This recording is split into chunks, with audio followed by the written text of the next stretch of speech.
지난 15일에 정의당이 주도한 포괄적 차별금지법이 발의됐습니다. 기업계는 물론 사회 공동체도 거센 반대의 목소리를 높이고 있는데요. 우리보다 앞서 차별금지법과 유사한 민권법을 시행하고 있는 미국은 어떨지 CTS 뉴욕 방송 손민석 국장에게 들어보겠습니다. 네, 먼저 민권법에 대해 설명 부탁드립니다. 네.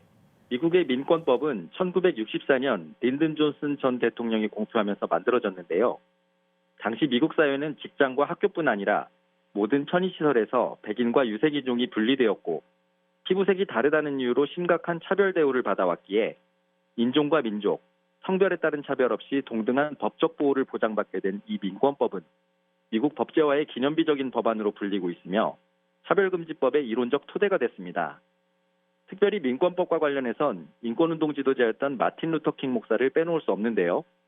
마틴 루터킹 목사는 인종주의가 극심했던 1960년대 미국 남부 지역에서 흑인교회 목사들과 함께 인종차별 철폐를 위해 조직적인 평화 시위에 앞장섰고 인종차별 반대 운동을 전국적으로 확산시키며 민권법의 탄생을 이끌어내는 데 중요한 역할을 했다는 평가를 받고 있습니다. 네, 민권법의 문제점도 나오고 있다고 들었는데요. 민권법의 문제점은 어떤 것들이 있는지 짚어주시죠. 네, 앞서 살펴보신 대로 민권법에는 인종 및 피부색, 종교, 성별 등에 근거한 차별을 법으로 금지한다는 조항이 있는데요. 이 가운데 성별에 따른 차별 조항에 성소수자의 차별을 포함한다는 포괄적인 해석이 핵심 쟁점으로 부각되고 있습니다. 지난 2017년 한 레즈비언이 자신의 성적 정체성 때문에 임용을 거부당했다며 학교를 상대로 소송을 제기해 승소하면서 성소수자도 민권법 보호 대상이라는 첫 판결이 나왔습니다. 또한 올해 6월 근로자의 성적 지향이나 성 정체성을 근거로 고용주가 해고하는 것은 성소수자 차별이자 위법이라는 미 대법원의 판결이 나오면서 민권법 7조 성별에 따른 직장 내 차별을 금지하는 조항에 성적 지향이 확대 적용됐습니다. 이에 따라 성소수자의 차별받지 않을 권리 때문에 고용주의 종교적 신념이 보장받지 못한다는 종교자유 보장 권리에 대한 논쟁이 문제로 지적되고 있습니다.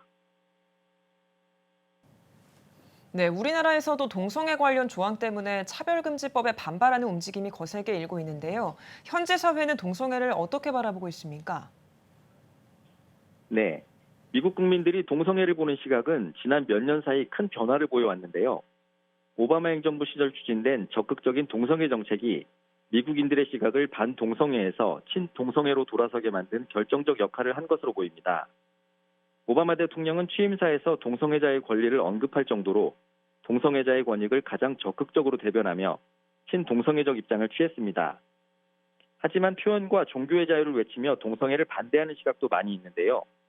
미국 복음주의권 교회와 기독교 지도자들이 대표적입니다. 이들은 성경의 절대적 권위를 인정하며 전통적인 기독교 가치관을 지키기 위해 동성애를 반대할 자유를 보장할 것을 촉구하기도 했습니다. 현 트럼프 행정부 또한 공식적으로 반동성애 입장을 분명히 밝히고 동성애 확산을 저지하는 조치들을 시행하며 기독교인들의 종교적 자유를 보호하는 일에 앞장서고 있습니다. 네, 이 미국의 사례를 미뤄봤을 때 만약에 우리나라에서 차별금지법이 통과한다면 어떤 변화가 있을까요? 네, 한국에서 차별금지법이 제정되면 법에 따라 처벌을 받지 않는다고 해도 종교적인 양심과 신념을 지킬 표현의 자유가 침해당할 우려가 있는데요. 이와 관련해 미국에서 차별금지법 소송과 최근 발의된 법안들을 주목해봐야 할 것 같습니다.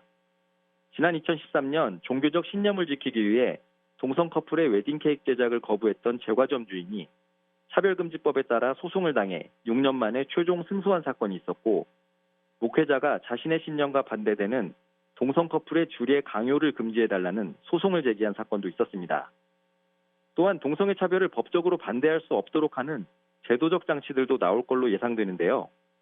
미 캘리포니아주에선 동성애 치료 금지를 골자로 하는 법안이 발의됐고, 공립학교에서 모든 학생들에게 동성애와 양성애, 트랜스젠더에 대해 의무적으로 가르치도록 하는 법안이 통과된 경우도 있었습니다. 마지막으로 교회 내부에서 분열이 일어날 우려가 있는데요. 올해 초 미국에서 두 번째로 큰 교단인 미 연합감리교회는 동성결혼과 동성애자의 목사 안수 허용 문제로 인한 논의 끝에 교단 분리 절차에 합의하며 미국 장로교에 이어 성소수자 문제로 교단이 나뉘는 일이 발생했습니다. 이처럼 미국의 교단들이 동성애 이슈로 분열이 있었던 것처럼 한국에서도 차별금지법을 바라보는 시각차에 따라 보수와 진보로 나뉘어 분열 양상을 보일 우려도 있습니다. 네, 포괄적 차별금지법에 대한 논란이 커지고 있는 가운데 정부가 국민의 목소리를 듣고 올바른 방향으로 나아가길 기도하겠습니다. 오늘 말씀 고맙습니다.